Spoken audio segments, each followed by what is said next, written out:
Minha nora engravidou. O sorriso de Bianca era um sol radiante de vitória, uma curva triunfante em seus lábios, enquanto acariciava a barriga ainda plana. Meu filho Felipe estava ao seu lado. Sua mão protetora sobre a dela era uma imagem de felicidade doméstica, um retrato perfeito, um retrato do qual eu estava prestes a ser apagada. Uma grande notícia para a família, né, mãe? Disse Felipe. Sua voz, a mesma voz que uma vez me chamou no meio da noite assustado por um pesadelo, era agora um instrumento alheio, frio e afiado. Ele me olhou, mas seus olhos não me viram. Passaram através de mim, fixos em um futuro em que eu já não tinha lugar. Bianca precisa de um espaço tranquilo para a gravidez. É hora de você ir embora. A sentença foi dita assim, sem preâmbulos, sem um pingo de compaixão. Não no escritório de um advogado, nem numa fria sala de tribunal, mas na sala da minha própria casa, a mesma sala onde cada canto estava impregnado dois fantasmas de uma vida feliz. Eu podia quase ver meu falecido marido, Roberto, sentado em sua poltrona de couro ao lado da lareira. Podia ver as marcas de lápis no batente da porta, medindo a altura de um Felipe criança que crescia rápido demais. Podia sentir o aroma fantasma da torta de maçã que eu assava todo domingo. E foi ali, no coração do meu santuário, onde meu único filho me condenou ao exílio. Não chorei, não gritei, não supliquei. Uma parte de mim, a mãe que teria lutado, que teria apelado ao amor e à memória, morreu naquele instante. Em seu lugar ficou um vazio gelado, uma calma estranha e assustadora. Olhei para meu filho, o homem no qual ele havia se tornado, e depois para sua esposa, a arquiteta do meu desterro, e simplesmente assenti. Foi um único e lento movimento de cabeça, um gesto que para eles significou missão cumprida, uma rendição sem condições. Mas para mim foi algo mais. Foi o fechamento de um capítulo.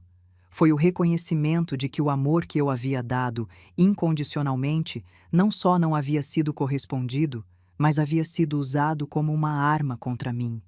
Foi um movimento de cabeça que enterrava a mãe suplicante que eu já fui e dava à luz uma mulher que eles ainda não conheciam.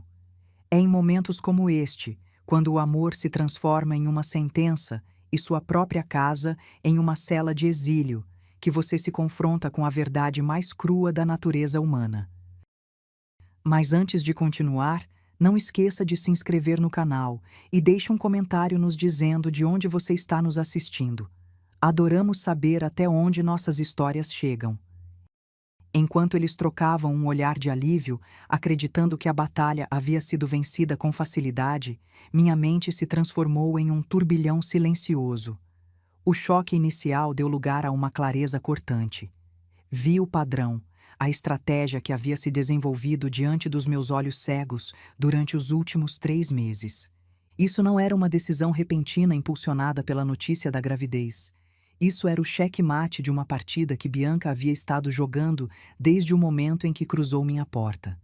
A gravidez não era uma bênção, era uma arma, a desculpa perfeita, o argumento irrefutável para executar o plano final. Livrar-se da velha matriarca para poder reinar sem oposição no castelo que eu havia construído. E Felipe, meu Felipe, não era um cúmplice involuntário. Sua frieza, a ausência total de conflito em seus olhos, me disse tudo o que eu precisava saber. Ele não havia sido manipulado, havia sido convencido, havia pesado sua lealdade, sua história, seu amor por mim, contra a promessa de uma nova vida com sua esposa. E eu havia perdido. Ele havia escolhido a mulher que carregava seu filho e, no processo, havia repudiado a mulher que lhe havia dado a vida. Eles me olharam, meu filho e sua esposa, e viram uma velha derrotada, uma relíquia do passado que aceitava seu destino de ser guardada num sótão. Me viram pequena, impotente, sem opções. E esse foi o primeiro erro deles, porque a mulher que assentiu com a cabeça, a mulher que se levantaria no dia seguinte para começar a empacotar sua vida em caixas, já não era uma vítima, era uma estrategista. Eles não sabiam que a casa que acreditavam ter conquistado ainda me pertencia, não só em espírito, mas na fria e dura letra da lei. Não sabiam que o amor de um marido previdente, meu Roberto, me havia deixado uma última carta para jogar. Deixei que desfrutassem de seu momento de triunfo. Deixei que se deleitassem na visão de seu futuro perfeito, um futuro construído sobre minha expulsão. Não disse mais uma palavra. Me retirei para o meu quarto. Fechei a porta e pela primeira vez me permiti olhar meu reflexo no espelho. A mulher que me devolveu o olhar tinha os olhos cansados, mas havia um fogo neles. Um fogo que havia se acendido no momento em que seu mundo virou cinzas. A guerra não havia terminado, acabava de começar. Naquela noite não dormi. Sentei na velha poltrona de abas junto à janela do meu quarto, a mesma cadeira onde havia embalado um Felipe recém-nascido, e deixei que a escuridão da casa me envolvesse. Lá fora, o mundo dormia alheio à guerra silenciosa que se travava dentro dessas paredes. Mas para mim, a casa não estava em silêncio. Estava viva, vibrando com o eco de 3 décadas de risadas, lágrimas, discussões triviais e um amor imenso. Meu filho havia me desterrado do meu futuro, então decidi me refugiar no meu passado. Cada rangido da madeira, cada sussurro do vento contra o vidro, era a voz de uma lembrança. Olhei através da penumbra e não vi móveis, vi fantasmas. Fantasmas felizes. Vi um Roberto jovem e exultante. O dia que assinamos a hipoteca, lembro como ele me levantou nos braços no meio da sala vazia, girando comigo até ficarmos tontos, gritando: "Conseguimos, Carmen! É nossa!" Não era uma mansão, nem sequer era uma casa grande. Era uma modesta construção de 2 andares com um pequeno jardim, mas para nós era um palácio. Lembro que Roberto beijou minha testa naquele dia e sussurrou uma promessa que eu não compreendi totalmente até agora.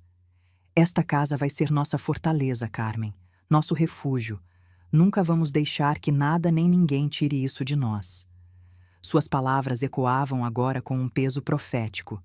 Havíamos investido nela não só cada centavo das nossas economias, mas também cada grama dos nossos sonhos. Cada tijolo desta casa estava cimentado com nossas esperanças. Lembro do dia em que pintamos o quarto de Felipe. Roberto insistiu em fazer tudo nós mesmos, apesar de eu estar grávida de 7 meses. Escolhemos um azul suave, cor de céu de verão. Roberto pintava cantando músicas inventadas para o bebê que ainda não havia nascido, parando a cada 10 minutos para beijar minha barriga e sussurrar promessas ao nosso filho. Você vai crescer aqui, pequeno. Vai aprender a andar neste corredor, vai brincar neste jardim, vai trazer seus próprios filhos para visitar a vovó e o vovô. Ele não viveu para ver os netos, mas eu sim. E agora esses netos eram usados como arma para me expulsar do lar que construímos para eles. Meus olhos pousaram na parede do corredor, mal visível sob a luz da lua. Embora Bianca tivesse mandado pintar de uma cor bege insossa, eu ainda podia ver, como se estivessem gravados a fogo, os pequenos traços de lápis que marcavam a altura de Felipe. 5 anos, 7 anos, 10 anos. Uma escada de crescimento que testemunhava a passagem do tempo, o milagre de ver meu menino se transformar num rapaz. Roberto fazia questão de medir Felipe sempre no mesmo dia, 15 de março, aniversário do nosso casamento. Assim, dizia ele, vemos como nossa família cresce junto com nosso amor. Lembrei da frustração e do orgulho em seu rosto cada vez que se media, esticando-se o máximo possível para ganhar 1 milímetro a mais. Para Bianca, era só uma parede. Para mim, era o registro sagrado da infância do meu filho. Roberto manteve essa tradição até Felipe se tornar adulto. A última medição foi num 15 de março especial, quando Felipe já tinha 31 anos e havia trazido Bianca para conhecer o ritual. Roberto abraçou nosso filho, agora bem mais alto que ele, e sussurrou: "Você cresceu direito, meu filho. Não é só a altura, é o caráter." Se ele pudesse ver o homem que Felipe se tornou apenas 7 anos depois, um homem capaz de expulsar sua própria mãe, seu coração se partiria novamente. Deixei minha mente vagar até a cozinha. Eu podia sentir o cheiro, o aroma doce e condimentado da torta de maçã que eu assava todo domingo, a favorita de Roberto. A receita era da minha avó, passada para minha mãe e depois para mim. Cada domingo de manhã, Acordava às 6 para começar o preparo. Descascar as maçãs, uma por uma, cortá-las em fatias finas e uniformes, adicionar a quantidade exata de canela que fazia Roberto fechar os olhos de prazer. Ele costumava entrar sorrateiramente, roubar um pedaço de maçã crua enquanto eu não olhava e sair correndo como uma criança travessa. "Só estou testando a qualidade!" gritava do corredor enquanto eu fingia estar zangada. Foi naquela cozinha onde Felipe fez suas primeiras e desastrosas tentativas de cozinhar para o Dia das Mães. Tinha 8 anos e decidiu fazer panquecas sozinho. Acordei com o cheiro de queimado e encontrei a cozinha parecendo um campo de batalha. Farinha em todo lugar, ovos quebrados no chão, uma panqueca carbonizada fumegando na frigideira. Felipe estava no meio do caos, coberto de farinha da cabeça aos pés, lágrimas deixando trilhas limpas em suas bochechas sujas. "Queria te fazer o café da manhã, mãe", soluçou. "Mas arruinei tudo." Roberto e eu passamos a manhã inteira limpando com ele, rindo, ensinando. No final, fizemos panquecas juntos, e Felipe as serviu com tanto orgulho que comi cada pedaço, mesmo que algumas ainda tivessem casca de ovo. Guardei aquela memória como um tesouro. Agora, era apenas mais uma ferida. Foi ali que tivemos nossas conversas mais importantes. Sentados à mesa de pinho com uma xícara de café, resolvendo os problemas do mundo ou simplesmente desfrutando do silêncio compartilhado. Lembro de uma conversa específica, 3 meses antes de Roberto morrer. Ele segurou minha mão e disse: "Carmen, se algo acontecer comigo, prometa que vai cuidar desta casa. Não é só tijolos e madeira. É nossa história. É o legado do Felipe. É você." Eu ri. Afastei seus pensamentos mórbidos. Agora desejava ter prestado mais atenção, ter entendido o pressentimento dele. Bianca havia reformado a cozinha, instalando bancadas de granito frio e eletrodomésticos de aço inoxidável, mas não podia apagar o calor das lembranças que impregnavam o ar. Esta casa era meu diário, meu álbum de fotos tridimensional. O velho carvalho do jardim, em cujos galhos Felipe construiu uma cabana. Lembro de Roberto passando 3 fins de semana inteiros, ajudando Felipe a construir aquela cabana. Serraram madeira, martelaram pregos, subiram e desceram a árvore 1000 vezes. Eu trazia limonada e sanduíches, sentava na grama e observava meus 2 amores trabalhando juntos, o pai ensinando o filho sobre medidas, paciência e perseverança. Quando terminaram, Felipe pendurou uma placa torta que dizia: "Clube dos Homens Fortes, Meninas Permitidas." Perguntei por que meninas eram permitidas, e Felipe me deu aquele sorriso banguela. "Porque você é a mulher mais forte que conheço, mãe." O pequeno arranhão no chão da sala, lembrança de um cachorrinho desajeitado chamado Toby. Felipe tinha 12 anos quando encontrou Toby abandonado numa caixa de papelão em frente ao supermercado. Chegou em casa encharcado pela chuva, abraçando aquela bolinha de pelos molhados e trêmulos. "Mãe, pai, por favor, ele vai morrer se ficarmos aqui." Roberto e eu nos entreolhamos e soubemos que havíamos perdido a batalha antes mesmo de começar. Toby viveu 15 anos, tempo suficiente para ver Felipe se formar na faculdade. Quando morreu, enterramos no jardim sob o carvalho, e Felipe, um homem feito de 27 anos, chorou como a criança que havia resgatado aquele filhote. Bianca mandou arrancar a pequena cruz que marcava o túmulo de Toby. "É mórbido", disse, "e faz a propriedade parecer um cemitério." A moldura da janela da cozinha onde Roberto e eu sentávamos para ver chover. Tínhamos um ritual. Sempre que começava a chover forte, Roberto largava tudo o que estava fazendo, pegava minha mão e me levava até aquela janela. Ficávamos ali, em silêncio, observando as gotas dançarem no vidro, o jardim se transformar numa aquarela desfocada. Às vezes ele beijava meu pescoço, sussurrando coisas doces no meu ouvido. Às vezes, apenas segurava minha mão, e era suficiente. Após sua morte, continuei o ritual sozinha. Cada tempestade era uma conversa com Roberto. Mas agora, até isso Bianca havia corrompido. Instalou vidros duplos modernos que não deixavam ouvir o som da chuva direito. Não eram apenas objetos inanimados, eram testemunhas. Eram os guardiões silenciosos da minha história de amor, da minha jornada pela maternidade, da vida que havia construído com minhas próprias mãos. E agora me pediam para ir embora. Não me pediam para abandonar um prédio de tijolo e argamassa. Me pediam para arrancar meu próprio coração, para amputar minhas memórias. Me pediam para deixar para trás os fantasmas da minha felicidade. Os únicos companheiros que me restavam desde que Roberto se foi. A crueldade do pedido deles, a frieza com que foi pronunciado, me atingiu com uma nova força na solidão da noite. Não entendiam, ou talvez não se importassem, que para mim esta casa era um organismo vivo. Era o cofre que guardava o tesouro da minha existência. Me levantei e caminhei descalça pelo corredor. Passei a mão pela parede procurando as marcas invisíveis da altura de Felipe. Toquei cada uma, sussurrando as idades. 5 anos, o ano que ele perdeu o primeiro dente. 7 anos quando aprendeu a andar de bicicleta e eu corri atrás dele gritando para ter cuidado. 10 anos quando Roberto lhe ensinou a pescar e voltaram cobertos de lama e sorrindo como 2 cúmplices. Cada marca era um fantasma, um eco do menino que eu amei incondicionalmente. O menino que cresceu e se tornou um estranho. Toquei a maçaneta da porta do que havia sido o quarto de Roberto. Agora um insosso quarto de hóspedes. A dor era uma pressão física no meu peito, tão intensa que me custava respirar, mas junto com a dor crescia outra coisa, uma resolução fria e dura como o aço. Abri a porta e entrei. Bianca havia transformado o santuário de Roberto num espaço genérico de revista de decoração. Paredes brancas, móveis minimalistas, nenhum traço do homem que havia sido a alma desta casa. Lembrei de como era antes.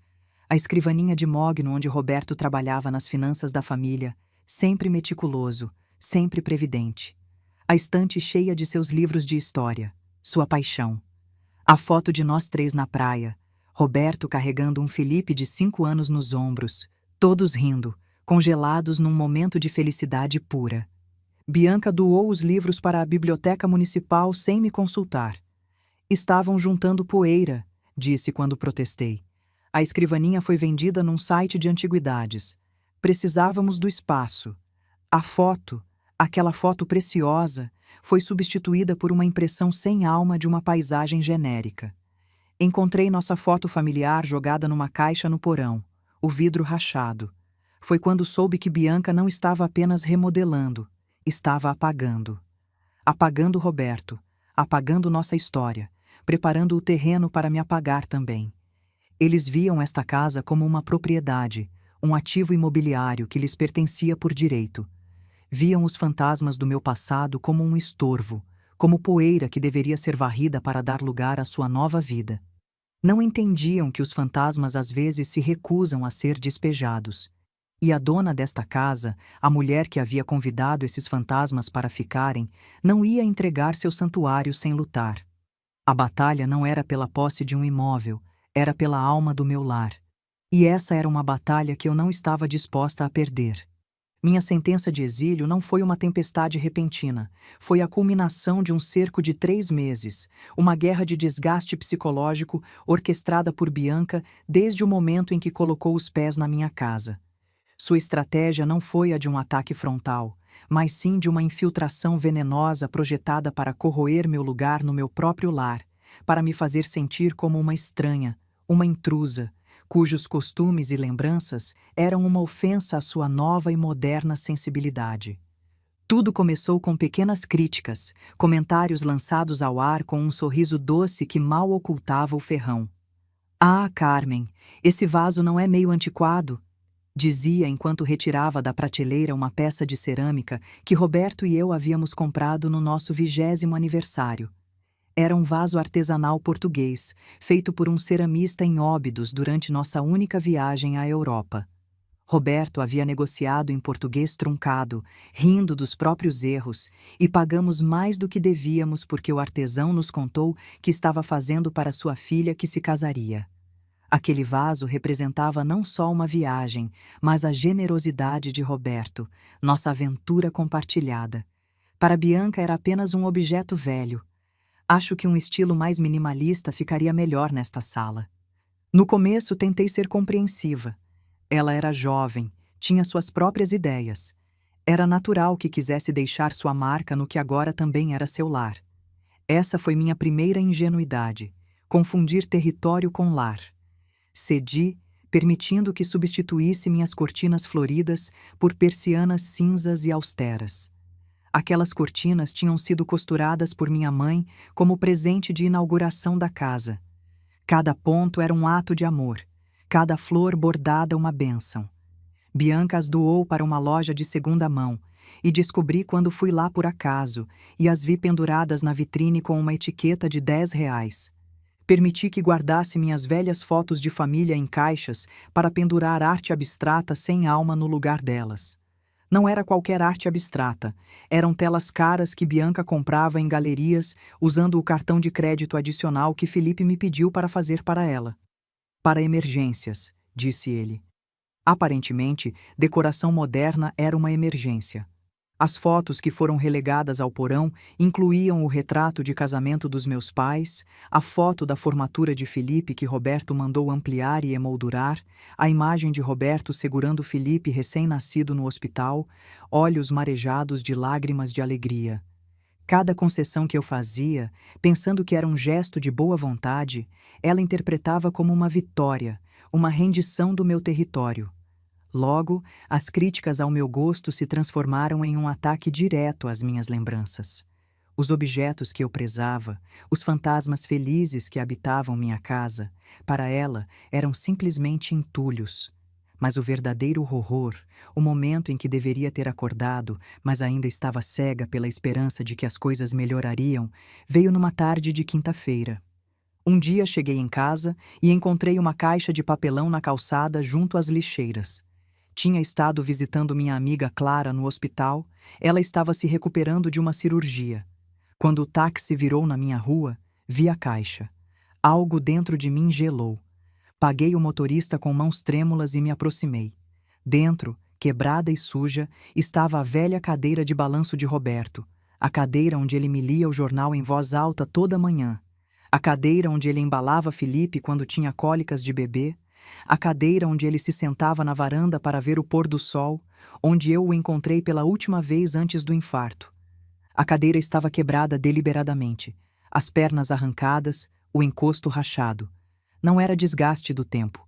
Alguém havia destruído aquela cadeira. Entrei correndo na casa, a respiração presa na garganta. Bianca estava na sala, pintando as unhas num tom vermelho sangue, tranquila. Bianca! Minha voz saiu estrangulada. A cadeira de Roberto está na rua, quebrada. Ela levantou os olhos com aquela expressão que eu viria a conhecer bem, uma mistura de inocência e desdém. Ai, desculpa, mãe. Pensei que era para jogar fora. Estava tão velha e carcomida, ocupava muito espaço. Vamos comprar uma poltrona nova e moderna para você. Vai ver. Soprou nas unhas. Aquelas poltronas reclináveis de couro sintético são super confortáveis para pessoas da sua idade. Pessoas da sua idade. A frase era uma arma. Você quebrou a cadeira, consegui dizer. Ela estava inteira ontem. Ah, é que quando os caras da mudança vieram buscar, ela não cabia pela porta do porão. Tiveram que desmontar, sabe como é? Sorriu. Coisas velhas são frágeis, né? Não era ignorância, era crueldade calculada. Era um ato deliberado de profanação, uma mensagem clara. Seu passado não tem valor aqui. Sua história é lixo. Saí, peguei os pedaços da cadeira da calçada sob os olhares curiosos dos vizinhos e os levei para o porão. Passei a noite tentando colar as peças, mas era impossível. A cadeira estava destruída além do reparo, assim como algo dentro de mim. Cada objeto que ela descartava era uma parte da minha identidade que estava arrancando, uma tentativa de apagar a presença de Roberto e, por extensão, a minha. Queria uma casa sem história, sem fantasmas, uma tela em branco sobre a qual pintar sua própria vida. E eu era a mancha maior que precisava eliminar. Mas o sadismo de Bianca não tinha fundo. O ponto culminante da sua crueldade, a prova definitiva de que sua maldade não tinha limites, chegou da forma mais insidiosa e perigosa. Bianca sabia, porque Felipe havia contado, que eu sofria de uma alergia severa a pelo de gato, uma alergia que me provocava crises asmáticas tão graves que numa ocasião quando criança quase me custou a vida. Era meu calcanhar de Aquiles, minha vulnerabilidade mais profunda, e ela o usou como arma biológica. Comecei a acordar à noite com uma opressão no peito, com ataques de tosse que me deixavam sem fôlego, lutando para respirar. Meus olhos estavam constantemente irritados e lacrimejantes. No início atribuía ao estresse, à tristeza que carregava como um peso físico. Mas os sintomas pioravam, especialmente à noite, especialmente no meu quarto. Uma noite, o ataque foi tão severo que precisei usar meu inalador de emergência 3 vezes. Sentada na cama, tentando recuperar o ar, percebi que algo estava errado. O cheiro no quarto, havia um cheiro levemente almiscarado que eu não conseguia identificar. Na manhã seguinte, enquanto trocava a fronha do meu travesseiro, senti algo. Entre o enchimento, encontrei um pequeno tufo de pelo cinza e fino. Pelo de gato. Meu sangue congelou. Abri o travesseiro completamente. Havia mais. Tufos de pelo pequenos, estrategicamente distribuídos no enchimento. Não era acidental. Não era contaminação. Alguém havia aberto meu travesseiro e plantado pelo de gato ali. Verifiquei o outro travesseiro. O mesmo. Abri o colchão. Pelos no forro. Alguém estava sistematicamente envenenando meu espaço de descanso. Confrontei Bianca naquela tarde. Felipe estava no trabalho. Encontrei pelo de gato no meu travesseiro. Disse sem rodeios. Dentro do travesseiro. Ela estava cortando vegetais para o jantar. Não parou de cortar, a faca batendo na tábua num ritmo constante. É mesmo? Que estranho. Olhou para mim, aqueles olhos escuros sem um lampejo de emoção. Mas, mãe, como o pelo de gato iria parar dentro do seu travesseiro? É exatamente o que estou perguntando a você. Está me acusando de alguma coisa? A faca parou. Eu sou alérgica a gatos, lembra? Por que eu teria pelo de gato? Era perfeito. Ela havia criado o álibi perfeito. Era verdade que ela era alérgica, mas alergias variam. A dela era leve, espirros e olhos lacrimejantes. A minha era potencialmente fatal. Está achando pelo em outros lugares da casa? Continuou com falsa preocupação. Talvez algum vizinho tenha gato e os pelos estejam entrando pelas janelas. Você sabe como essas casas antigas são cheias de frestas. Não tinha como provar. Não tinha como demonstrar que ela havia deliberadamente coletado pelos de gatos e plantado no meu quarto. Mas eu sabia. E ela sabia que eu sabia. E essa era a intenção. Não era só me fazer mal, era me fazer sentir impotente, incapaz de me defender. Troquei todos os travesseiros, o colchão, lacrei as janelas. Mas os ataques continuavam.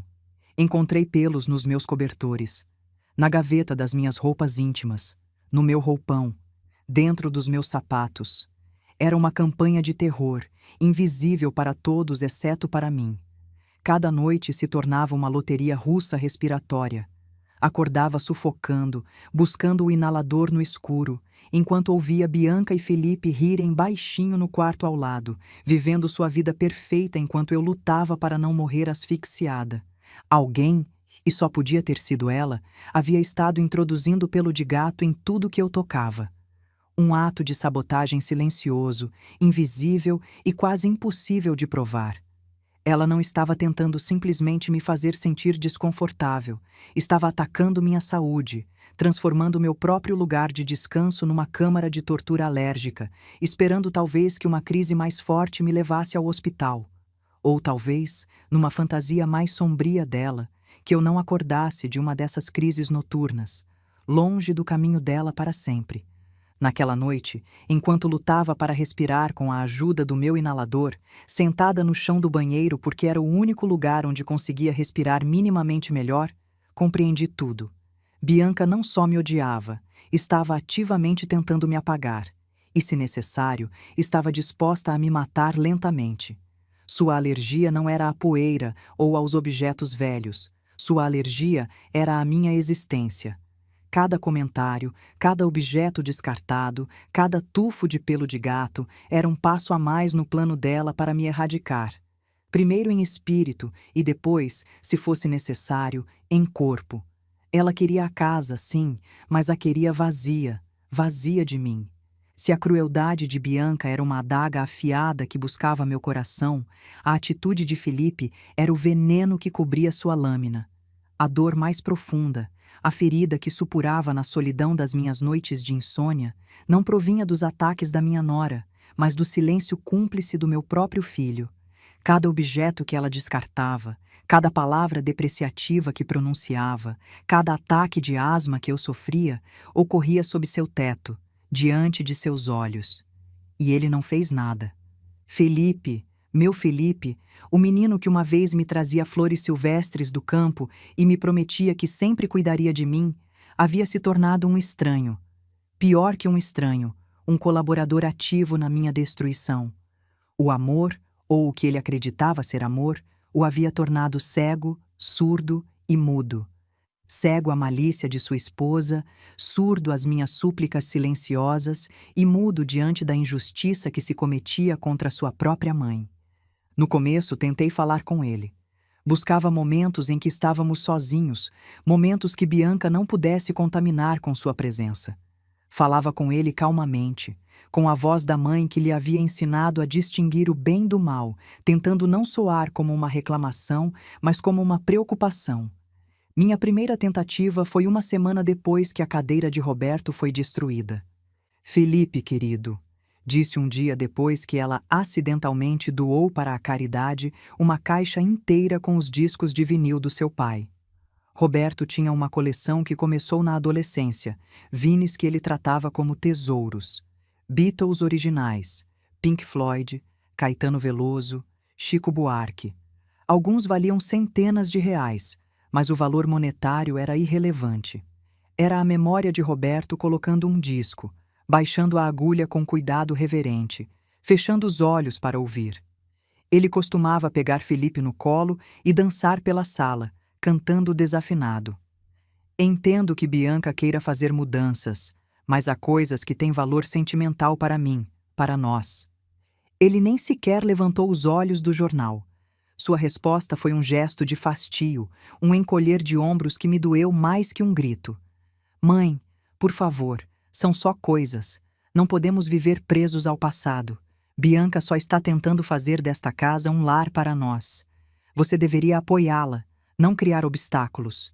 Nós. Essa palavra ele usava como um muro, uma barreira que me deixava de fora.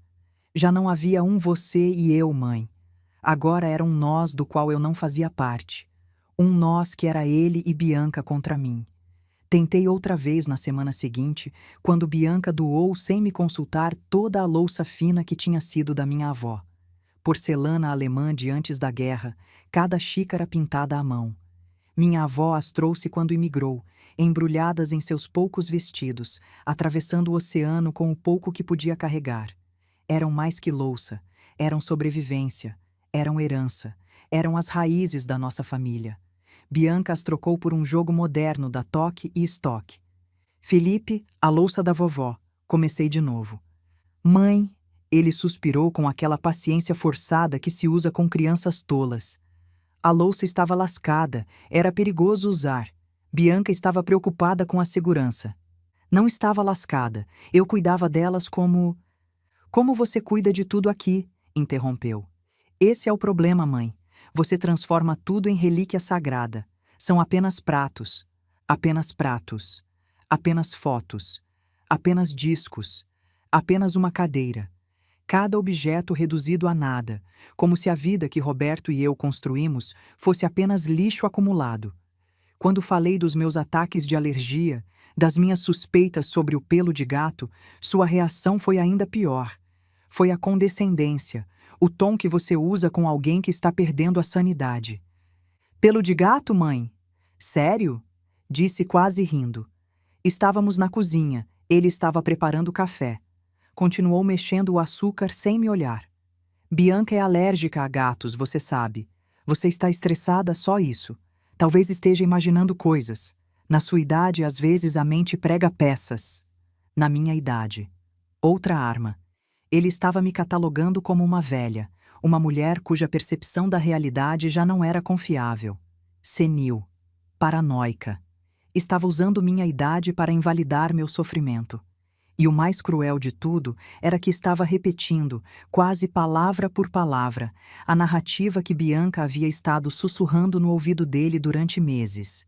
Ele não só acreditava nela, ela havia se tornado sua porta-voz, sua intérprete da realidade, sua única fonte de verdade. Tentei mostrar os pelos que encontrava.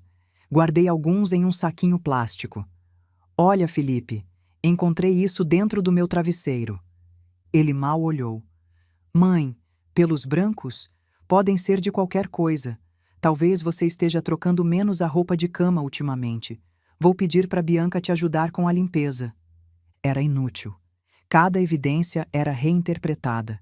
Cada protesto era patologizado.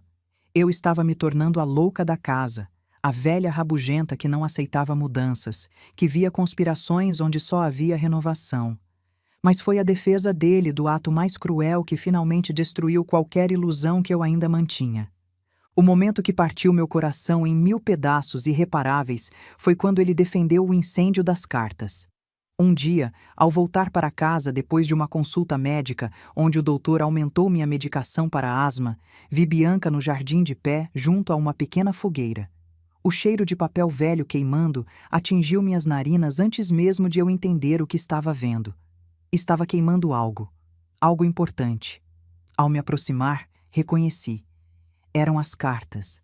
As cartas que Roberto me havia escrito durante nosso namoro, as que eu guardava numa caixa de madeira gravada no meu armário.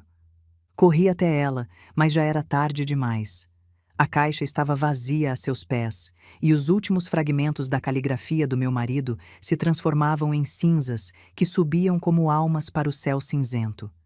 Consegui salvar apenas uma carta, metade queimada. Li as palavras parciais. Minha querida Carmen, cada dia longe de você é uma eternidade. Conto os minutos até. O resto era cinza negra. O que você fez? Minha voz saiu num sussurro rouco. O que você fez? Bianca olhou para o fogo, depois para mim, com uma expressão que eu juro que incluía um lampejo de satisfação. Desculpa, mãe. Estava limpando e achei que era papel velho. Você tem tanta coisa guardada, é difícil saber o que é importante. Importante.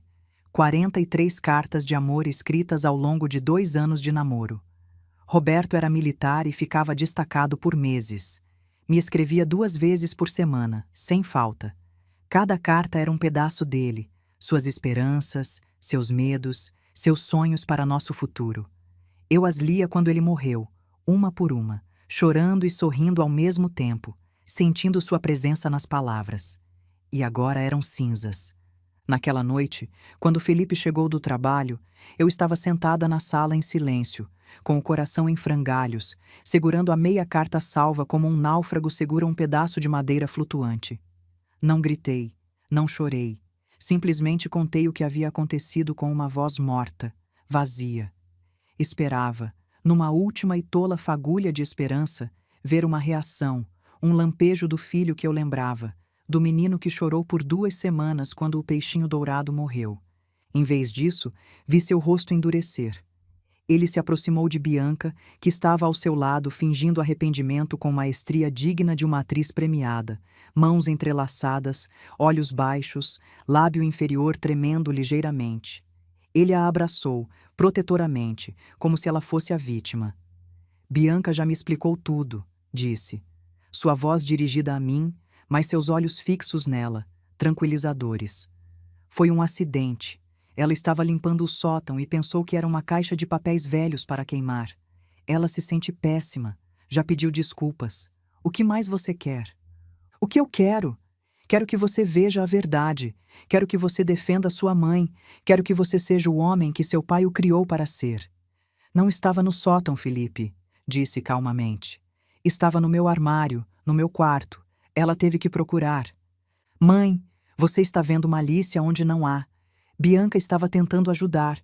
Você deixa tudo tão bagunçado ultimamente. Bagunçado. Minha vida organizada de décadas, reduzida a bagunçado. Eram as cartas do seu pai para mim. Eram papéis velhos, cortou. Sua voz ganhando uma borda irritada. Mãe, você precisa parar com isso. Essa obsessão com o passado não é saudável. Papai se foi há 7 anos. Você precisa seguir em frente. Não era um acidente, era um assassinato. O assassinato das minhas lembranças mais preciosas. E meu filho não só estava perdoando, estava justificando. Estava me dizendo que minha dor era exagerada, que minha perda era insignificante, que eu estava errada em guardar as últimas palavras escritas do homem que amei por 32 anos. Felipe, ela queimou as cartas do seu pai. E você está fazendo um drama por causa de papel queimado, enquanto minha esposa está grávida e estressada. Ele explodiu. Finalmente, a verdade. Era isso. A gravidez era o escudo perfeito, a justificativa final. Qualquer emoção minha, qualquer necessidade, qualquer dor, era secundária à gestação de Bianca. Eu deveria engolir tudo, aceitar tudo, sacrificar tudo no altar do bem-estar da gestante. Naquele instante entendi. Ele não estava cego. A cegueira implica uma incapacidade de ver. Felipe via perfeitamente o que estava acontecendo. Via a dor nos meus olhos, via a crueldade nos atos da sua esposa. Mas havia tomado uma decisão consciente, deliberada, calculada. Havia escolhido apaziguar a mulher que compartilhava sua cama em vez de defender a mulher que lhe deu a vida. Havia escolhido a paz do seu novo lar acima da justiça para sua mãe. Havia se tornado um cúmplice ativo, não por falta de visão, mas por um ato deliberado de vontade. E essa traição, a traição de um filho que vê sua mãe sofrer e escolhe olhar para o outro lado porque é mais conveniente, mais fácil, mais confortável, foi o golpe que finalmente me deixou sem forças para lutar. Ou pelo menos era isso que eles acreditavam. A queima das cartas de Roberto foi o ato que aniquilou minha esperança, mas foi o anúncio da gravidez que me mostrou a verdadeira profundidade do plano deles. Naquela noite, depois que Felipe justificou o sacrilégio cometido no jardim, me retirei para o meu quarto sabendo que a guerra de desgaste havia terminado. Bianca havia vencido, havia conseguido me isolar, me desacreditar e, o mais importante, havia solidificado seu controle total sobre meu filho. Eu já não era uma adversária, era um obstáculo final que devia ser eliminado. Durante as semanas seguintes, a atmosfera na casa mudou. A agressão sutil de Bianca foi substituída por uma indiferença triunfante. Já não se incomodava em criticar meus gostos, nem em descartar meus pertences. Simplesmente me ignorava, movendo-se pela casa como se eu fosse mais um móvel, um fantasma invisível. Seu objetivo já não era me atormentar, mas esperar o momento adequado para dar o golpe de misericórdia. E Felipe, por sua parte, me evitava. Sua culpa manifesta na incapacidade de me olhar nos olhos. Chegava tarde do trabalho. Saía cedo. Tomava café antes de eu acordar. Jantava no quarto com Bianca. A casa que uma vez vibrava com conversas e risadas estava agora dividida em territórios hostis. A notícia chegou numa tarde de domingo, o dia da semana que costumava ser sagrado para Roberto e para mim. Domingos eram para a família, para a torta de maçã, para sentar no jardim e não fazer nada exceto estar juntos. Estávamos nós três na sala num silêncio tenso que havia se tornado nossa nova normalidade. Eu fingia ler um livro. Felipe mexia no celular. Bianca folheava uma revista de decoração, marcando páginas, planejando mais mudanças. De repente, Bianca se levantou, colocou a mão de Felipe sobre seu ventre num gesto teatral, cuidadosamente coreografado, e com um sorriso radiante que não ocultava o brilho calculista dos seus olhos, disse: "Temos algo para te contar. Bom, para você, Carmen, você vai ser avó." Por um instante, uma torrente de emoções contraditórias me inundou. A ideia de um neto, de uma nova vida, de um pedaço de Felipe e, por extensão, de Roberto, era uma pontada de alegria no meio da escuridão. Um bebê. O legado de Roberto continuaria. Mas a alegria durou só um segundo, afogada pela forma como anunciaram e pelo que veio depois. Felipe não me olhou com a emoção de um futuro pai compartilhando a notícia mais feliz da sua vida. Me olhou com a fria determinação de um carrasco prestes a ler uma sentença. Sua mão sobre o ventre de Bianca não era um gesto de amor, era a apresentação de sua arma definitiva. Uma grande notícia para a família, né, mãe? Disse. E sua voz era a mesma que havia usado para desculpar cada crueldade, para invalidar cada dor. Bianca precisa de um espaço tranquilo para a gravidez, um ambiente sem estresse, sem tensões. E ali estava, a justificativa perfeita e irrefutável, a carta que ganhava todas as mãos. O que eu podia argumentar contra isso? Contra a saúde de uma mulher grávida e o bem-estar do meu futuro neto? Qualquer protesto, qualquer resistência da minha parte seria interpretado como o egoísmo de uma velha cruel que antepunha seu próprio conforto ao de uma nova vida que estava a caminho. Era o xeque-mate perfeito. Haviam planejado isso com uma precisão diabólica. Cada ato de crueldade de Bianca, cada momento em que me empurrou ao limite, havia sido projetado para provocar uma reação em mim, para que Felipe me visse como uma fonte de estresse e tensão. Haviam construído meu perfil de sogra difícil, tijolo por tijolo, interação por interação, lágrima por lágrima. Cada vez que reclamei de um objeto perdido, fui registrada como apegada ao passado. Cada vez que mencionei os pelos de gato, fui catalogada como paranoica. Cada vez que questionei Bianca, fui rotulada como hostil.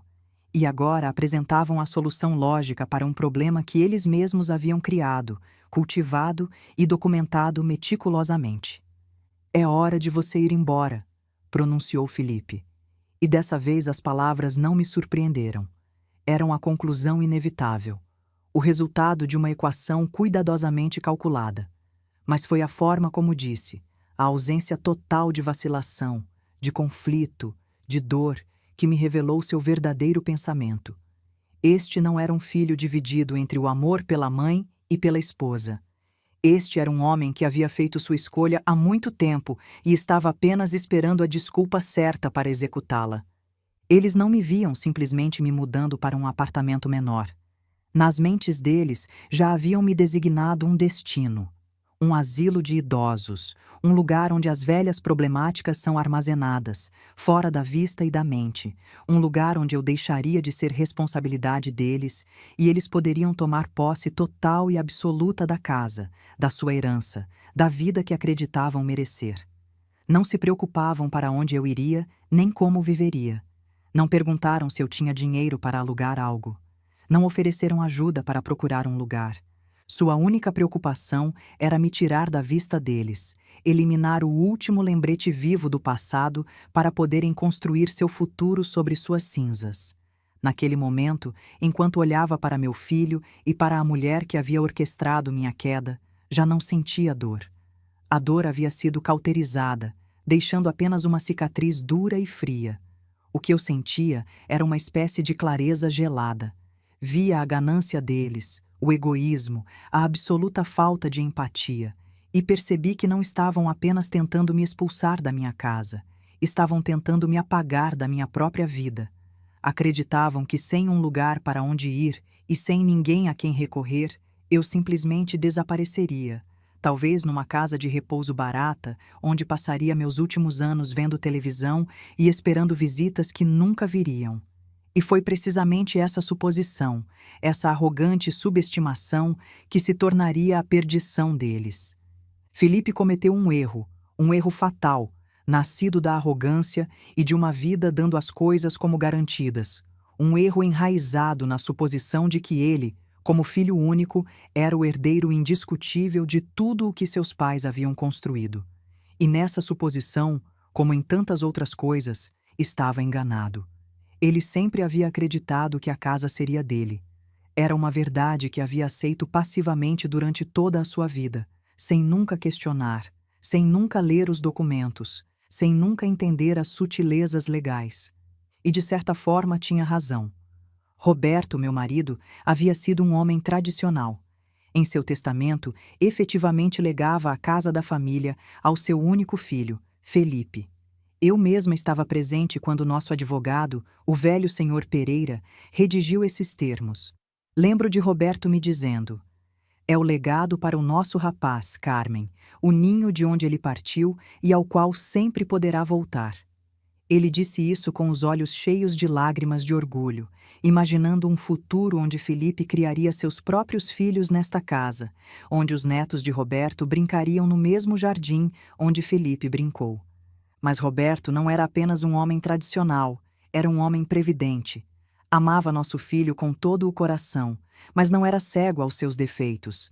Via sua impulsividade, sua tendência a ser facilmente influenciável, especialmente por mulheres atraentes e de caráter forte. Roberto tinha visto isso desde a adolescência de Felipe, como ele mudava de opinião, de amigos, de planos, dependendo de quem estava ao seu lado naquele momento. Felipe tem um coração grande, Roberto me disse uma vez, mas às vezes não tem a coluna vertebral necessária para defendê-lo. Roberto não era um profeta. Não podia ter previsto a chegada de uma serpente como Bianca, mas conhecia a natureza humana e, acima de tudo, conhecia seu próprio filho. Por isso acrescentou uma cláusula pequena redigida numa linguagem jurídica densa e discreta, enterrada no meio de parágrafos de jargão legal, mas tão forte e protetora quanto um cofre de aço. Uma cláusula que eu mesma ouvi ditar ao advogado com um olhar sério que eu não compreendi totalmente naquele momento, mas que agora, à luz da minha sentença de exílio, brilhava com clareza profética. O testamento estabelecia que, embora Felipe fosse o herdeiro designado da propriedade, sua titularidade não seria efetiva e completa, até que ocorressem duas condições. A primeira, a mais óbvia, era meu falecimento. A segunda, a mais importante, a que Roberto acrescentou numa tarde depois de ver Felipe cancelar planos conosco pela terceira vez para agradar a namorada do momento, era minha renúncia voluntária e explícita, assinada em cartório, ao meu direito de usufruto vitalício sobre a propriedade. Usufruto vitalício.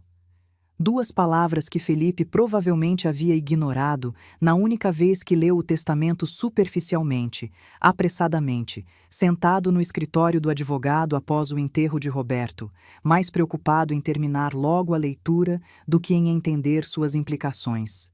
Duas palavras que ele considerou uma mera formalidade legal, uma tecnicalidade sem importância prática. Mas essas duas palavras eram meu escudo, minha fortaleza, a última arma que meu amado marido me havia deixado de além do túmulo, como um soldado que esconde uma granada no colete do companheiro caído.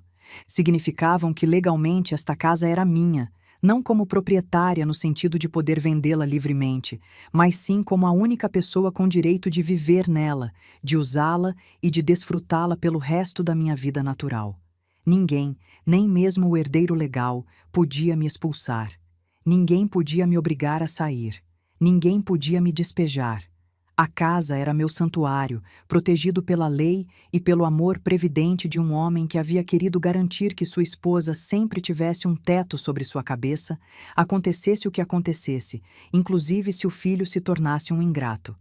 Felipe, em sua pressa de agradar sua nova esposa e de reclamar o que acreditava ser dele, havia esquecido esse detalhe crucial. Ou talvez, em sua arrogância alimentada por Bianca, nunca se incomodou em entendê-lo completamente.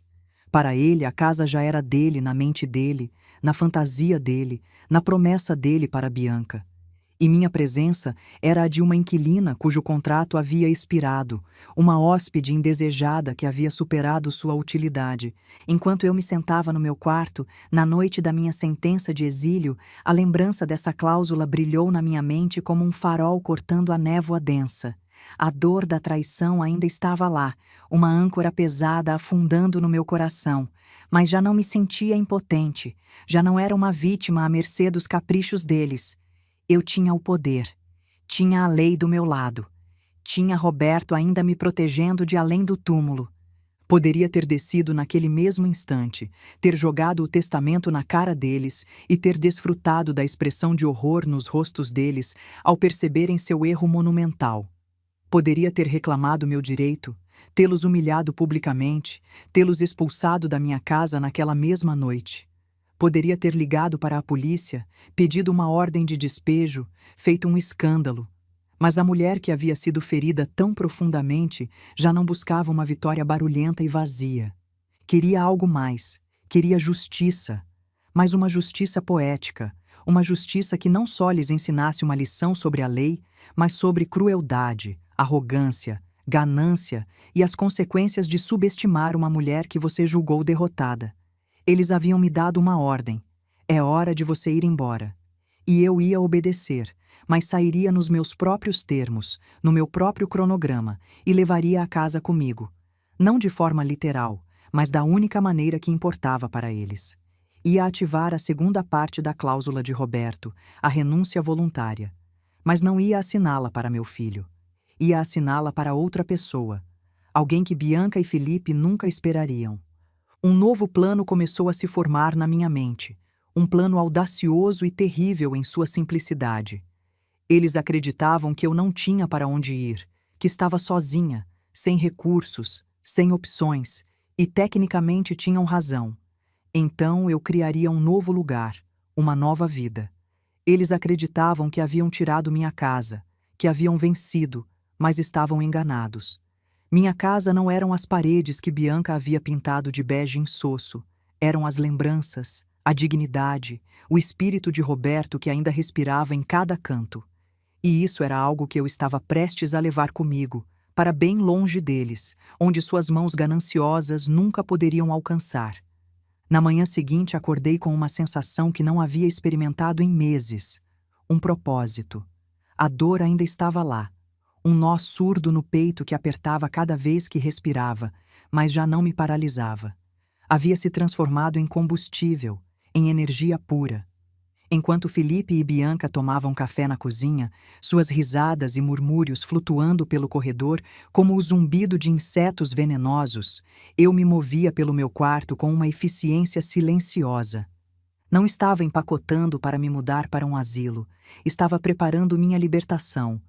Esperei que o som do carro deles se afastando me confirmasse que haviam ido trabalhar, viver suas vidas normais enquanto planejavam o desmantelamento da minha.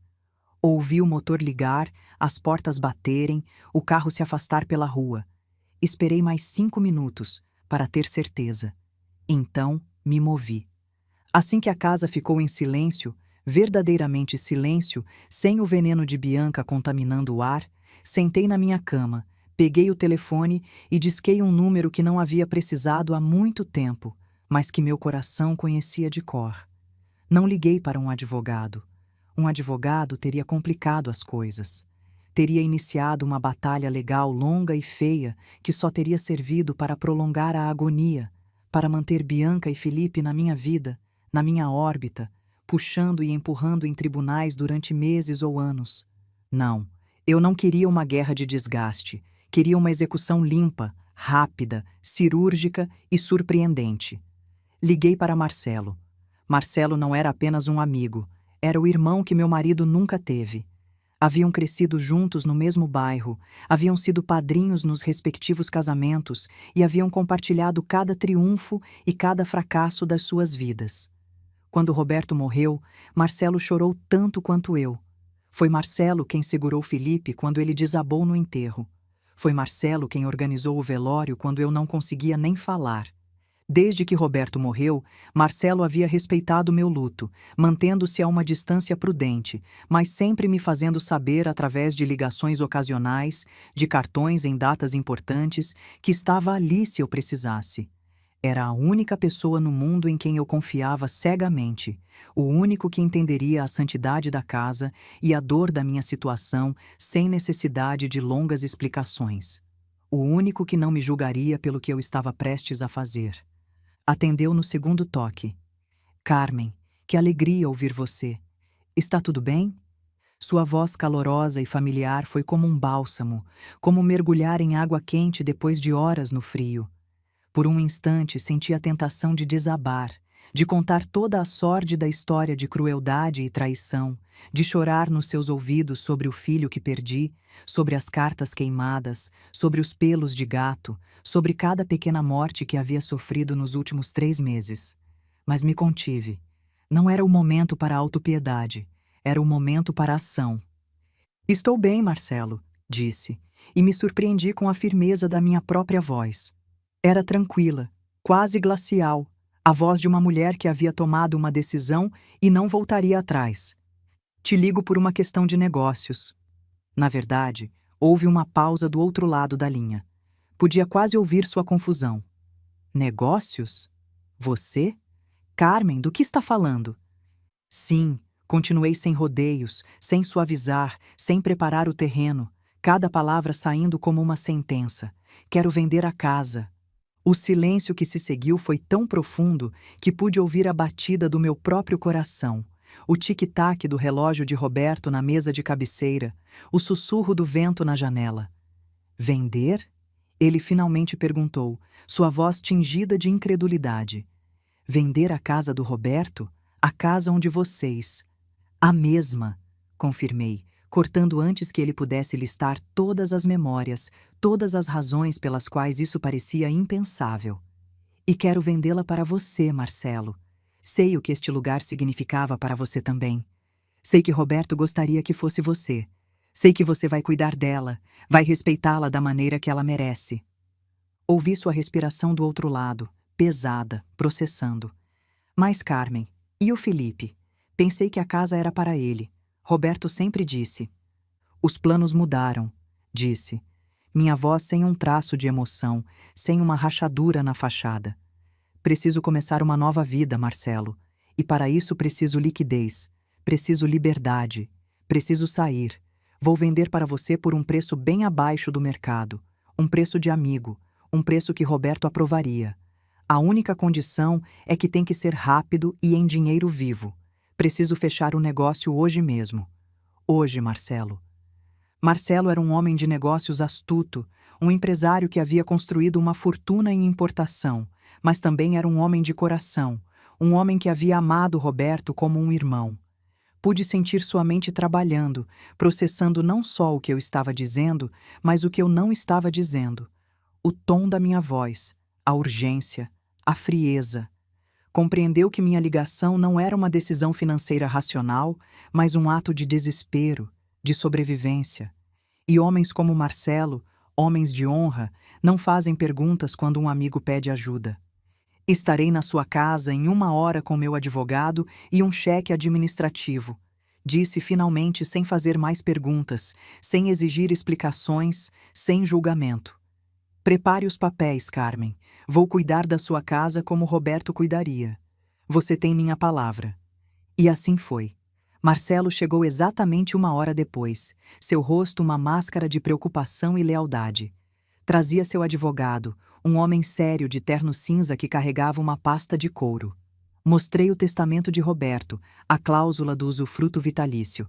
Marcelo leu em silêncio, passou o dedo pela linha específica. Seu advogado revisou os documentos com atenção meticulosa, confirmou que meu direito de renunciar e transferir meu interesse era legalmente sólido, embora incomum, embora claramente nascido de circunstâncias dolorosas que ele teve a delicadeza de não mencionar. Em menos de 3 horas, sentados na mesma mesa de jantar onde meu filho me havia exilado apenas dias antes, assinamos os papéis. Cada assinatura era uma libertação. Cada página virada era uma porta fechando. Entreguei minha renúncia voluntária ao usufruto vitalício, transferindo-o para Marcelo até minha morte, momento em que reverteria para Felipe conforme o testamento original. E Marcelo me entregou um cheque administrativo com uma quantia que, embora inferior ao valor de mercado da casa, 1/3 talvez, era mais que suficiente para financiar minha revolução, minha fuga, minha nova vida. Carmen, Marcelo segurou minha mão antes de ir embora. Se algum dia quiser me contar o que aconteceu... Um dia, prometi, quando não doer tanto. Ele assentiu, entendeu. Assim que foram embora, fiz minha segunda ligação, desta vez para uma concessionária de motorhomes de luxo nos arredores da cidade. Alô, atendeu um vendedor com voz enérgica e jovem. Bom dia, disse com uma firmeza que me surpreendeu. Ligo para comprar o modelo Viajante Liberdade XL que vocês têm no catálogo. Sim, o mais equipado, o que tem cozinha completa, banheiro com chuveiro, cama king, gerador, tudo. Vou pagar à vista. Poderiam tê-lo pronto para esta tarde? Posso pagar extra pela urgência. Podia sentir o sorriso do vendedor através do telefone. Cliente pagando à vista, sem pechincha, com urgência. Deveria ser Natal para ele. Claro, senhora. Podemos ter tudo pronto em 4 horas. A senhora quer vir ver antes? Não precisa. Confio em vocês. Me mandem a papelada por e-mail. Estarei aí às 5 para buscar. O plano estava em andamento, rolando como uma bola de neve montanha abaixo, ganhando momentum. Eles queriam que eu fosse embora, e eu ia embora, mas não para um asilo, não para um apartamento de um quarto com vista para um estacionamento. Ia embora numa motorhome de último modelo, com uma TV de tela plana, uma cama confortável, ar-condicionado, aquecedor e, o mais importante, 4 rodas que me levariam para tão longe deles quanto fosse possível. Ia começar uma nova vida, não na quietude resignada da velhice, mas na liberdade da estrada aberta. Os dias seguintes foram minha última e maior atuação, minha obra-prima de teatro. Enquanto as engrenagens do meu plano giravam em segredo, o dinheiro da venda já seguro numa nova conta bancária que Felipe nem Bianca sabiam que existia, a motorhome esperando num estacionamento a 10 quilômetros de distância, eu me tornei a personificação da derrota. Me movia pela casa com os ombros caídos e o olhar perdido, uma caricatura da velha despejada que eles esperavam ver, que eles precisavam ver para confirmar sua própria narrativa. Comecei a empacotar meus pertences, mas não todos, só algumas coisas, as mais visíveis, em um par de malas velhas e gastas que encontrei no porão. Roupas, mas não minhas melhores roupas. Alguns livros, mas não os importantes. O velho álbum de fotos que havia conseguido salvar das garras de Bianca, mas deixei propositalmente algumas fotos espalhadas para que pensassem que estava levando tudo. Fazia tudo lentamente, com suspiros audíveis, garantindo que vissem meu sofrimento, minha rendição, minha quebra. Cada vez que passavam e me viam dobrando cuidadosamente um suéter ou embrulhando em papel uma pequena estatueta de porcelana, trocavam olhares de suficiência. Bianca chegava a sorrir abertamente. O plano deles estava funcionando perfeitamente. A velha estava cedendo sem lutar, sem drama, sem cena. Melhor do que esperavam. Minha submissão os encorajou, os encheu de confiança. A tensão na casa se dissipou como névoa sob o sol, substituída por uma atmosfera de alegria mal disfarçada. Começaram a falar dos planos deles para a casa abertamente na minha frente, como se eu já não existisse, como se eu fosse um fantasma, transparente e irrelevante. Poderíamos derrubar esta parede e fazer uma sala de conceito aberto, dizia Bianca, apontando para a parede que separava a sala do meu antigo quarto de costura. O lugar onde eu havia feito as fantasias de Halloween de Felipe, onde havia costurado seu terno de formatura. Seria perfeito para festas. Imagina o espaço. E o seu quarto, Felipe? Ela continuava, seus olhos brilhando com planos de destruição. Poderíamos transformá-lo no quarto do bebê, tem a melhor luz, e aqueles armários antigos podemos substituir por algo moderno da Toque e Stock. Felipe assentiu completamente encantado, completamente cego. Sim, e no jardim poderíamos cortar o velho carvalho. Está ficando perigoso. Poderíamos colocar uma jacuzzi ali. Sempre quis uma jacuzzi. E uma área gourmet, com churrasqueira de inox, aquelas modernas. Cortar o carvalho. A árvore onde Roberto construiu a cabana com Felipe. A árvore sob a qual enterramos Toby. A árvore que Roberto plantou no dia em que compramos a casa, uma muda fina que cresceu junto com nossa família. Escutava os planos deles, seus sonhos construídos sobre as ruínas da minha vida, sobre o corpo ainda quente das minhas memórias, e não sentia nada além de um gelo afiado nas veias. Uma calma glacial, uma certeza absoluta de que estava fazendo a coisa certa. Não me perguntaram para onde eu iria. Não se ofereceram para me ajudar a procurar um lugar, para me levar para ver apartamentos, para pesquisar asilos. Não mostraram nem um lampejo de preocupação pelo futuro da mulher que lhes havia dado tudo, que havia criado Felipe, que havia mantido a casa que agora planejavam destruir e reconstruir à sua imagem. Para eles, eu já era um fantasma. uma nota de rodapé no novo e brilhante capítulo das vidas deles, uma inconveniência temporária que estava prestes a ser resolvida. O dia da minha partida, encenei minha cena final com cuidado de atriz preparando para o Oscar. Coloquei minhas 2 malas junto à porta principal.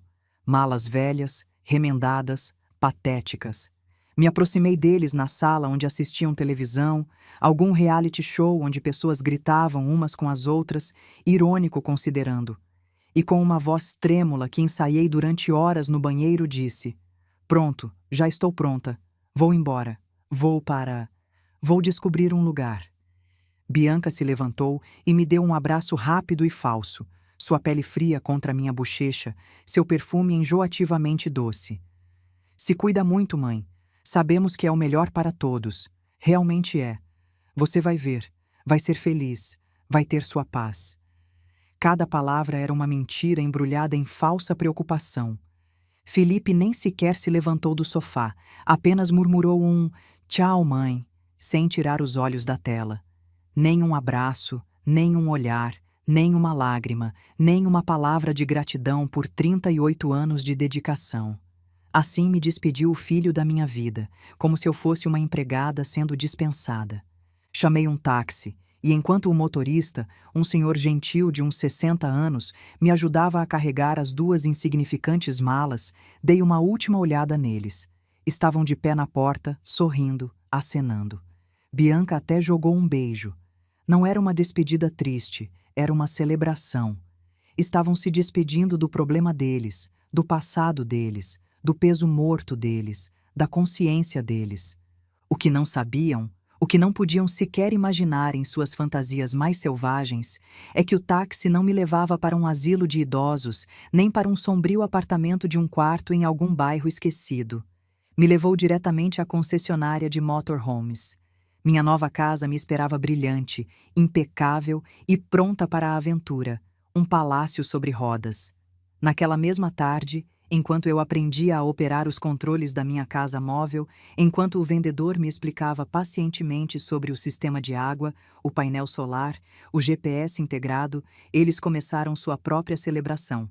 Como se precisassem purgar o último vestígio da minha presença, como se a casa ainda cheirasse a mim e isso os incomodasse, embarcaram numa viagem, uma semana de férias improvisada num resort de luxo em Búzios, uma viagem pré-bebê, como chamaram, pagas com o cartão de crédito que ainda estava no meu nome porque eu era a garantidora. E então começaram a se gabar. As redes sociais, que eu raramente usava, mas havia começado a monitorar secretamente desde que percebi o plano deles, se tornaram o palco da vitória deles, o teatro da sua arrogância. Postaram fotos deles mesmos brindando com champanhe sem álcool para ela, claro, com legendas como "Celebrando nosso novo começo", "Futuros pais em nossa primeira viagem só nós dois", "Lar doce lar nos espera". Postaram uma foto da fachada da casa, minha casa, aquela que já não era minha nem deles, com a legenda: "Mal podemos esperar para voltar ao nosso ninho e começar a realizar nossos sonhos. Grandes mudanças vêm por aí. Reforma, casa nova, futuros pais." Cada publicação era uma punhalada. Cada curtida dos amigos deles, uma gota de sal na ferida. Estavam dançando sobre minha tumba, sem saber que a morta ainda respirava, que a morta estava viva e planejando, que a morta estava a centenas de quilômetros de distância, livre, respirando ar puro pela primeira vez em meses. E enquanto eles posavam para suas selfies felizes, alheios a tudo, os pintores contratados por Marcelo já estavam aplicando a primeira camada de tinta azul sobre as paredes do ninho deles. Os chaveiros estavam trocando as fechaduras, e a mudança da família de Marcelo, ele, sua esposa, seus 3 filhos adultos e respeitosos, estava programada para o dia exato do retorno deles.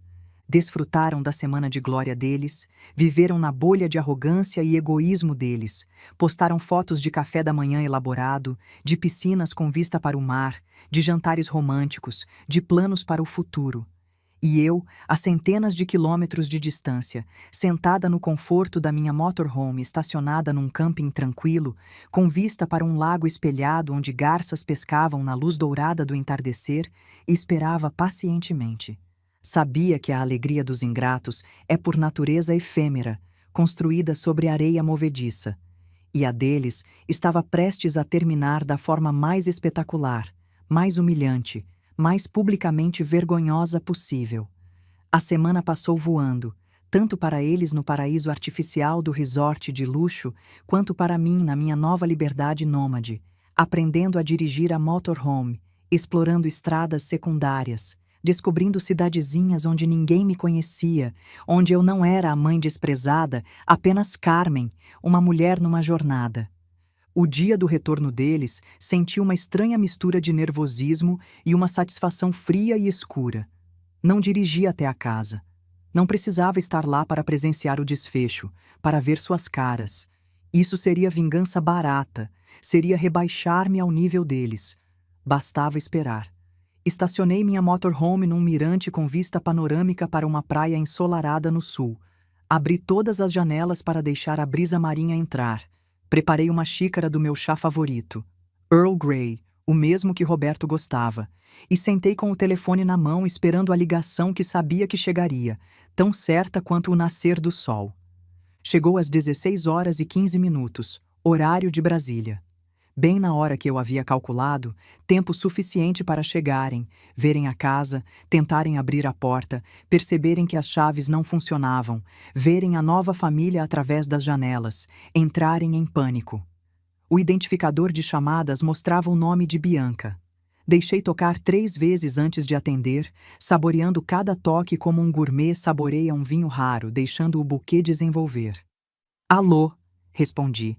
Minha voz deliberadamente tranquila e serena, quase entediada, como se estivesse interrompendo uma atividade prazerosa para atender uma ligação inconveniente. Mãe! Sua voz não era uma pergunta, era um grito, um som agudo, estridente, dilacerado pela incredulidade e uma fúria que vibrava através do telefone como uma corrente elétrica. O que você fez? Que diabos você fez? Ao fundo podia escutar a voz de Felipe, um murmúrio crescente de pânico e confusão. O que está acontecendo? Por que a casa está azul? Quem são essas pessoas? Bianca, o que está acontecendo? Mãe fez alguma coisa? Dei um gole lento no meu chá antes de responder, deixando o silêncio pesar, deixando o pânico deles crescer. Olá, Bianca querida. Vocês tiveram uma boa viagem? Vi as fotos no Instagram. O resort parece maravilhoso. Não vem com essas besteiras, ela gritou à beira da histeria. Nossas chaves não funcionam. Tem uma família estranha vivendo na nossa casa. E todas as nossas coisas, meu Deus, Carmen, meu Deus, Felipe, jogaram todas as nossas coisas na rua. Está tudo na calçada. Nossa cama, minhas roupas, a TV, tudo. Podia visualizar a cena perfeitamente. Tinha imaginado isso 1000 vezes durante a semana. O carro de luxo deles parado em frente à casa dos sonhos deles, agora pintada de uma alegre e desconhecida cor azul que Marcelo escolheu, a cor favorita de Roberto, a nova fechadura reluzente e moderna na porta principal.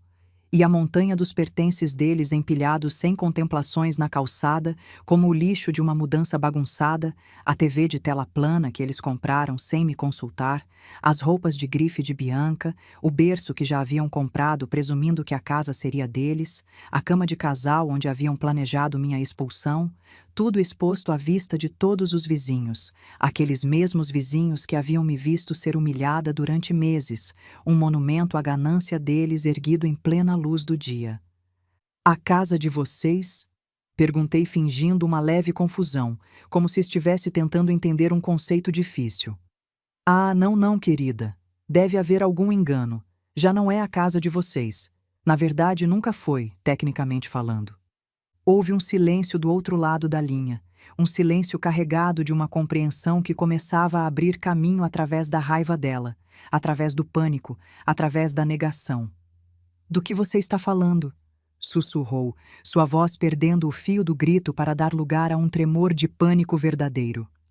Bom, é uma história curiosa, jurídica, mas vou simplificar para vocês, disse saboreando cada palavra como se fosse mel. Acontece que meu falecido marido, Roberto, você se lembra dele, Bianca? O homem cujas cartas você queimou, cuja cadeira você destruiu, cujas memórias você tentou apagar?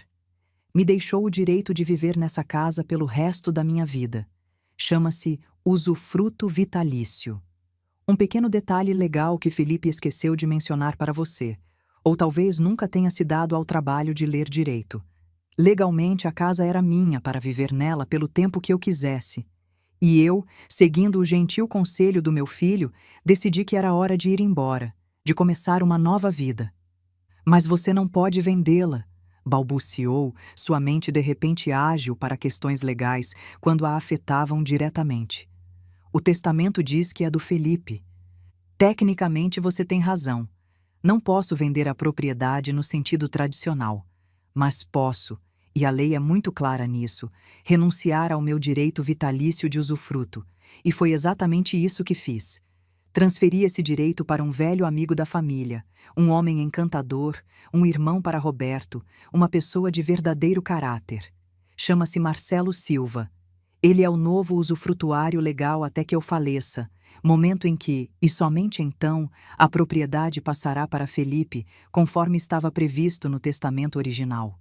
Suponho que vocês terão que se dar bem com ele e a família dele durante os próximos 20, talvez 30 anos, quem sabe. Minha mãe viveu até os 94, sabia? O som que Bianca emitiu foi algo entre um choro, um grito abafado e um ganido de animal ferido. Ouvi o telefone sendo arrancado da mão dela. Mãe! A voz de Felipe, finalmente. Não era raiva, era desespero puro. O que você fez? Você não pode fazer isso. É minha casa. Papai deixou para mim. Seu pai deixou a propriedade para você sob certas condições, Felipe. Você se lembra de ter lido o testamento? Verdadeiramente lido? Ou apenas olhou por cima, ansioso para terminar e ir embora? Mãe, não pode ser legal. Vou processar. Vou. Vai fazer o quê, Felipe? Contestar uma transação legal supervisionada por 2 advogados? Questionar o testamento que seu próprio pai, que você diz amar tanto, elaborou especificamente para me proteger? Explicar ao juiz por que você acha que tem direito à casa enquanto sua mãe ainda está viva? Boa sorte com isso. Passei o telefone de volta para Bianca. Ouvi sussurros urgentes, confusão. Depois a voz dela, quebrada. Carmen, por favor, somos família. Podemos conversar sobre isso. Eu sinto muito se te magoei. Não foi minha intenção. Eu só estava tentando fazer nossa casa, nossa vida. Família. Repeti a palavra como se estivesse provando algo amargo. Você me ensinou muito sobre família, Bianca. Me ensinou que família não é quem compartilha seu sangue, mas quem respeita sua dignidade. E vocês dois passaram 3 meses me mostrando que não me respeitam, que não me valorizam, que me veem como um obstáculo, um estorvo, algo a ser removido. Fiz exatamente o que Felipe me disse para fazer, Bianca. Fui embora. Mas nossas coisas, nossa casa, nosso lar... A voz dela era um lamento agora. Seu lar era uma ilusão construída sobre a crueldade e a falta de respeito, minha querida, disse eu, e pela primeira vez deixei que um pouco da minha dor, um pouco da minha raiva contida, se infiltrasse na minha voz. Vocês descobriram que as ilusões, quando expostas à dura luz da realidade legal, tendem a desmoronar. Agora, se me dão licença, tenho um pôr do sol para assistir. Mãe, espera! Felipe gritou. Onde você está? Para onde foi? Precisa de ajuda? Precisa de dinheiro? Agora se preocupa, Felipe. Onde estava essa preocupação quando sua esposa estava me envenenando com pelos de gato? Quando ela queimou as cartas do seu pai? Quando você me disse que eu estava ficando senil? Estou muito bem, obrigada. Aliás, estou melhor do que estive nos últimos 3 meses. E quanto a dinheiro, não se preocupe. A venda do meu direito de usufruto me deu recursos mais do que suficientes para viver confortavelmente pelo tempo que me resta. Uma motorhome nova é surpreendentemente acessível quando você vende algo valioso. Você vendeu por quanto? Quanto Marcelo te deu? Isso, meu filho, não é mais da sua conta. Assim como onde estou, para onde vou, ou como vivo, não é mais da sua conta. Vocês me excluíram da vida de vocês. Agora estou retribuindo a cortesia. Mas o bebê! Bianca gritou. Seu neto! Você não vai conhecer seu neto?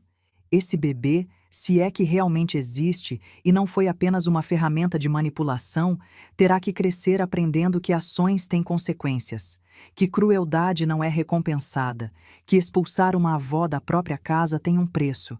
Talvez assim cresça melhor do que o pai dele cresceu. Agora realmente preciso ir. Tchau. Desliguei, bloqueei o número de ambos e apaguei todas as suas informações de contato. O telefone vibrou quase imediatamente. Ignorei. Vibrou mais 18 vezes nos 5 minutos seguintes. Silenciei completamente. Deixei sobre a mesa. O sol começava a se pôr sobre o mar, pintando o céu de tons dourados, alaranjados e púrpuras, uma aquarela viva. O som das ondas quebrando na praia era uma melodia suave e constante, eterna. Escutei o eco do grito histérico de Bianca na minha mente e pela primeira vez em meses, anos talvez, sorri. Um sorriso genuíno, libertador, vindo das profundezas da minha alma. O som do mundo deles desmoronando, o desespero nas vozes deles, o pânico ao perceberem que tinham subestimado a velha, era de fato a música mais doce que eu havia ouvido em muito tempo. Era justiça, era poesia, era libertação. A ligação telefônica foi apenas o começo do desfecho. O clique do telefone ao desligar não só cortou a comunicação com eles, mas também cortou o último laço que me unia à mulher que eu havia sido.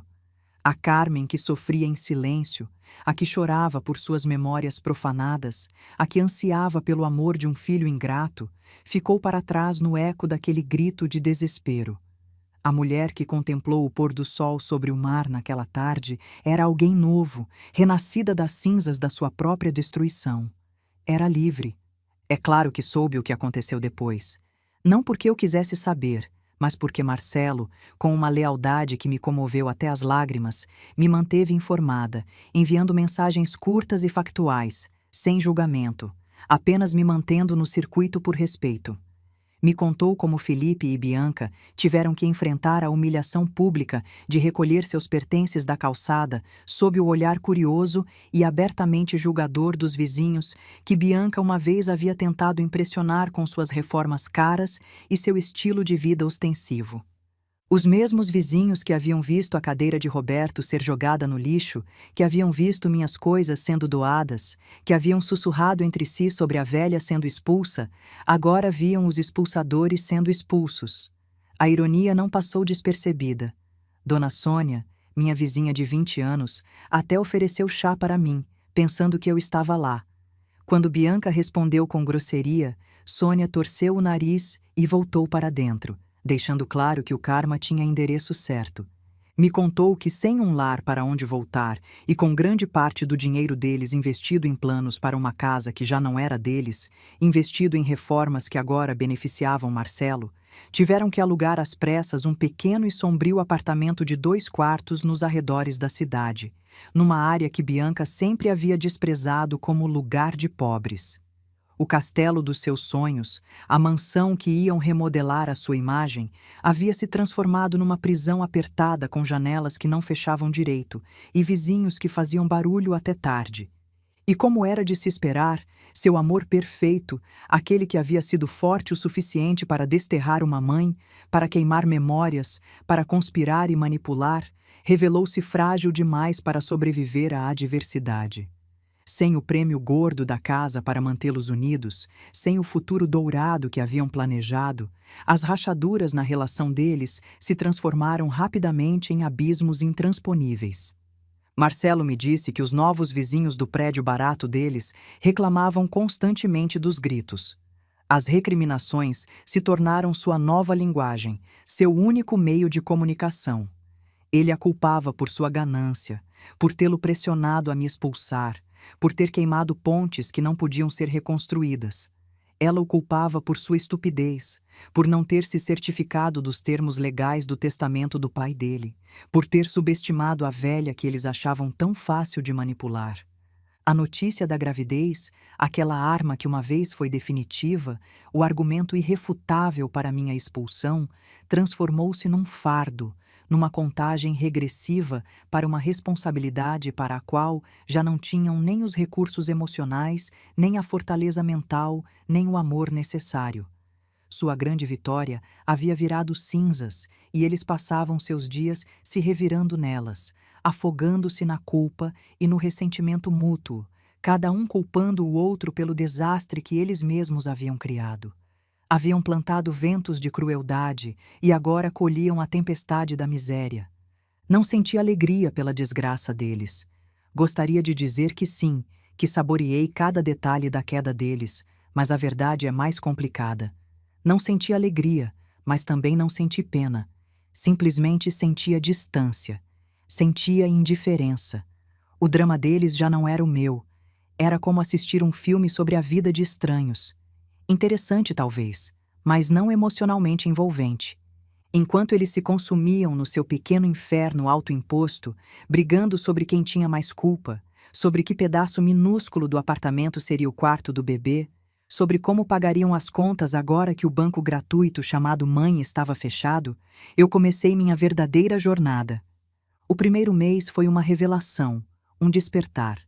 Com minha motorhome como concha e o horizonte como meu único destino fixo, redescobri um mundo que havia esquecido que existia. Um Brasil que nunca havia realmente explorado, apesar de ter vivido nele por 62 anos. Dirigi por estradas secundárias, aquelas que não aparecem no GPS, atravessando cidadezinhas pitorescas, cuja existência eu desconhecia. Parei em Morretes e comi barreado pela primeira vez em anos. Sentei numa mesa de madeira rústica, sozinha, e saboreei cada garfada, sem pressa, sem ninguém reclamando que a comida era velha demais, tradicional demais. Acordei com o som dos pássaros numa floresta de araucárias no Paraná, o ar tão puro que doía nos pulmões acostumados à poluição da cidade. Adormeci com o arrulho das ondas numa enseada escondida em Santa Catarina, onde poucos turistas chegavam. Aprendi a desfrutar da minha própria companhia, algo que havia esquecido como fazer. Cozinhava refeições simples para mim em minha cozinha minúscula mas funcional, experimentando receitas que Roberto teria adorado. Lia sob as estrelas, livros que havia comprado anos atrás, mas nunca tinha tempo para ler. Caminhava durante horas pelas manhãs, sem mais propósito que ver aonde meus pés me levariam, explorando trilhas, conversando com moradores locais, ouvindo histórias. A solidão que eles haviam tentado me impor como castigo, como a pior punição possível, a velha sozinha, abandonada, sem família, transformou-se no meu maior presente. Era uma solidão escolhida, uma solidão cheia de paz e autodescoberta, uma solidão que não era vazia, mas rica, não era triste, mas libertadora. No caminho conheci outras almas nômades, homens e mulheres de todas as idades, que por uma razão ou outra haviam decidido que um lar não precisava ter fundações, que família não precisava ser sangue. Compartilhamos histórias ao redor de fogueiras sob céus estrelados. Um veterano de guerra que viajava para esquecer. Uma artista que pintava paisagens e vendia em mercados locais. Um casal de aposentados que havia vendido tudo para ver o país antes que fosse tarde demais. Trocamos dicas sobre as melhores rotas, os lugares mais bonitos, os campings mais tranquilos. Encontrei uma nova comunidade, uma família não unida pelo sangue ou por obrigação, mas por um espírito compartilhado de liberdade e resiliência, por uma compreensão tácita de que todos havíamos deixado algo para trás para ganhar algo maior. E nessa comunidade, ninguém me julgava. Ninguém me via como a velha problemática. Era apenas Carmen, a mulher da motorhome azul, a que fazia o melhor bolo de cenoura do camping. Não voltei a falar com Felipe. Houve tentativas, claro. Mensagens chegavam através de Marcelo.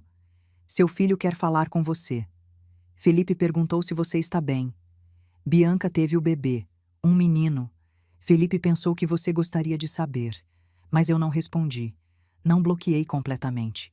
Mantive um canal aberto através de Marcelo caso houvesse uma emergência verdadeira. Mas não iniciei contato, não alimentei esperanças, não dei falsas promessas de reconciliação. Às vezes, na quietude da noite, quando estacionava em algum lugar especialmente bonito e me sentava do lado de fora com uma xícara de chá, um lampejo da velha dor maternal tentava aflorar. A lembrança do menino pequeno que ele foi um dia, o Felipe de 5 anos que me trazia flores silvestres, o Felipe de 10 anos que construiu a cabana com o pai. Mas então me lembrava do homem de olhos frios que me sentenciou ao exílio sem um pingo de remorso, e a dor se dissolvia, substituída por algo mais saudável: aceitação. Aceitação de que o filho que eu amei não existe mais, se é que algum dia existiu fora da minha imaginação idealizada. Aceitação de que algumas pontes, uma vez queimadas, não podem e não devem ser reconstruídas. Aceitação de que família é o que fazemos dela, não o que o sangue nos obriga a tolerar. Talvez algum dia, quando seu filho crescer, Felipe entenda a profundidade do que perdeu, a imensidão do amor que rejeitou, o valor da mãe que descartou. Ou talvez não. Talvez ele crie seu filho com os mesmos valores, a mesma ganância, a mesma falta de empatia, e o ciclo continue. Mas isso já não é meu fardo, já não é minha responsabilidade, já não é minha dor. Perdi uma casa, um prédio cheio de fantasmas e lembranças, mas em troca ganhei o mundo inteiro. Ganhei a liberdade de acordar cada dia num lugar novo, de ver amanheceres sobre montanhas que nunca havia visto, de conhecer pessoas que nunca teria encontrado. Ganhei a força de saber que posso me virar sozinha, que não preciso da aprovação ou do amor de quem não me merece. E, acima de tudo, recuperei algo que Bianca e Felipe haviam me arrancado pedaço por pedaço durante aqueles meses horríveis: minha dignidade. Agora, 6 meses depois, enquanto escrevo isso sentada numa pequena mesa dobrável em frente à minha janela, estacionada num camping nas montanhas de Minas Gerais, com vista para um cânion banhado pela luz dourada do amanhecer, observando as névoas se dissiparem lentamente, revelando camadas e mais camadas de montanhas que se estendem até onde a vista alcança. Sei que não sou uma mulher sem lar. Pelo contrário, meu lar está onde quer que eu decida estacionar. Meu lar são essas 4 rodas e o espaço infinito que me permitem explorar. Meu lar é a liberdade de escolher. E pela primeira vez em muito, muito tempo, me sinto verdadeiramente em casa. Esta história nos lembra que a bondade nunca deve ser confundida com fraqueza e que o silêncio dos feridos pode abrigar as revoluções mais audaciosas. Nos ensina que um lar sem respeito não é um santuário, mas uma jaula. Às vezes é necessário abandonar a casa que construímos para encontrar o verdadeiro lar, aquele que viaja conosco, feito não de tijolos, mas de dignidade recuperada e liberdade incondicional. A traição pode nos tirar um teto, mas em troca pode nos dar a coragem para reclamar o mundo inteiro como nosso jardim. Agora, se você gostou desta história, dê um like, inscreva-se no canal e me conte qual parte te surpreendeu mais. Cada inscrição e comentário de vocês é uma grande motivação para que continuemos compartilhando coisas mais significativas na vida. Muito obrigada.